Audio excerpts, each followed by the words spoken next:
Sorry AB test একটা page থেকে কয় জায়গা দিয়ে করা যায়?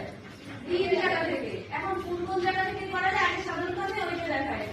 এখন দেখেন এই যে আছে একটা প্রফেশনাল ড্যাশবোর্ড, সরি হ্যাঁ প্রফেশনাল ড্যাশবোর্ড থেকেও আপনি করতে পারেন। এই যে দেখেন পেজ অ্যাক্সেস আছে, ইভেন্ট আছে, কমেন্টস ম্যানেজার, কি ম্যানেজার আছে, এইটার নিচেও আছে এবি টেস্ট লেখা। আপনি সাধারণত এই হচ্ছে 1 নাম্বার, এইখান থেকেও করতে পারেন। দেখেন এখানে আমাদের সবকিছু হাইওয়ে আছে, ভিডিওস আছে, আমাদের কি করতে হবে? অ্যাড দিতে হবে। অ্যাড দিলেই আমরা ওই জিনিসটা এখানে শুরু করতে পারবো। এখন 2 নাম্বার কোথা থেকে করতে পারবো?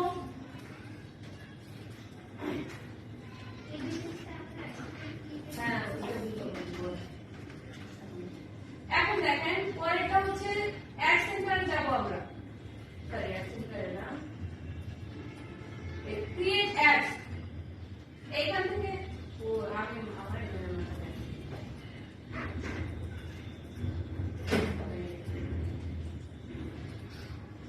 এই যে অ্যাডস ম্যানেজার আমরা 2 নাম্বার এখান থেকে করতে পারবো।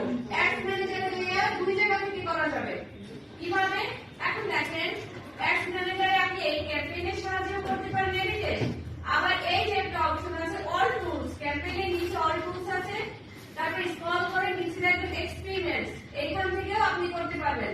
আপনার যখন এবি টেস্ট সম্পূর্ণভাবে কমপ্লিট হবে একটা অ্যাডস আপনি এবি টেস্ট করে দেখতে পারবেন যে কিভাবে এই একটা শো করছে বা কোন জিনিসটা আমার বেশি বিক্রি হয়েছে, কোন জিনিসটা সেল বেশি হয়েছে, কোনটা বেশি চয়েস হয়েছে, কোন বয়সের থেকে। এবি টেস্ট হচ্ছে সাধারণত